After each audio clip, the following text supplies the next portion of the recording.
आप सभी श्री हरि विष्णु भक्तों को नमस्कार। स्वागत है अनुकरणीय सनातन पर। आज मैं आपको वरुथिनी एकादशी व्रत कथा सुनाने जा रही हूँ। आइए श्रवण करते हैं पावन कथा। सभी बोले श्री हरि विष्णु भगवान की जय।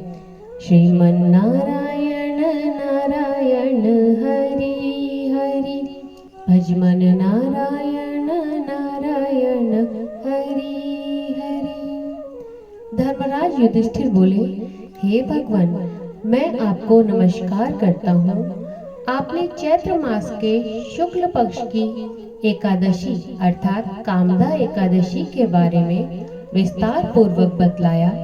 अब आप कृपा करके बैसाख मास के कृष्ण पक्ष की एकादशी का नाम भी बताएं। भगवान श्री कृष्ण जी ने कहा, हे राजेश्वर, बैसाख मास के कृष्ण पक्ष की एकादशी को वरुधनी एकादशी के नाम से जाना जाता है। यह सौभाग्य देने वाली, सब पापों को नष्ट करने वाली तथा अंत में मोक्ष देने वाली है। इसकी महात्म्य कथा आपसे कहता हूँ, ध्यान पूर्वक सुनो। प्राचीन काल में नर्मदा नदी के तट पर मानधाता नामक राजा राज्य करते थे। वह अत्यंत दानशील तथा तपस्वी थे। एक दिन जब वह जंगल में तपस्या कर रहे थे, तभी ना जाने कहां से एक जंगली भालू आया और राजा का पैर चबाने लगा। राजा पूर्ववत अपनी तपस्या में लीन रहे। कुछ देर के पश्चात पैर चबाते चबाते भालू राजा को घसीटकर पास के जंगल में ले गया। राजा बहुत घबराया, मगर तापस धर्म अनुकूल उसने क्रोध और हिंसा न करके भगवान श्री हरि विष्णु जी से प्रार्थना की।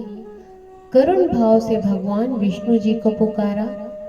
उसकी पुकार सुनकर भगवान श्री हरि विष्णु जी प्रकट हो गए और उन्होंने चक्र से भालू को मार दिया।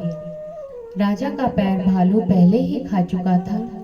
इससे राजा बहुत ही शोकाकुल हो गए। उन्हें दुखी देखकर भगवान श्री हरि विष्णु जी बोले, हे वत्स, शोक मत करो। तुम मथुरा जाओ और वरुधनी एकादशी का व्रत करो। ये वरुधनी एकादशी व्रत रहकर मेरी वाराह अवतार मूर्ति की पूजा करो। उसके प्रभाव से पुनः सुदृढ़ अंगों वाले हो जाओगे। इस भालू ने तुम्हें जो काटा है, यह तुम्हारे पूर्व जन्म का अपराध था।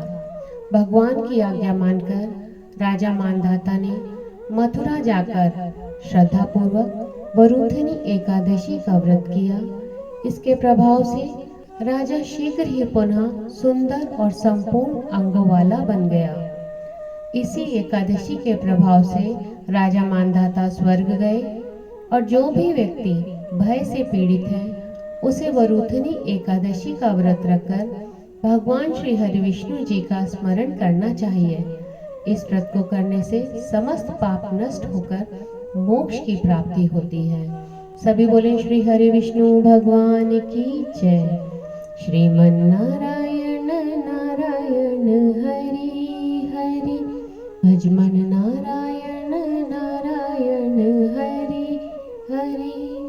भगवान श्री हरि विष्णु जी से विनम्र प्रार्थना है कि हे भगवान, आपका जो भी भक्त इस कथा को सुन रहा है, आप उसकी सभी मनोकामनाएं पूरी करें। आप सभी का इस कथा को सुनने के लिए धन्यवाद।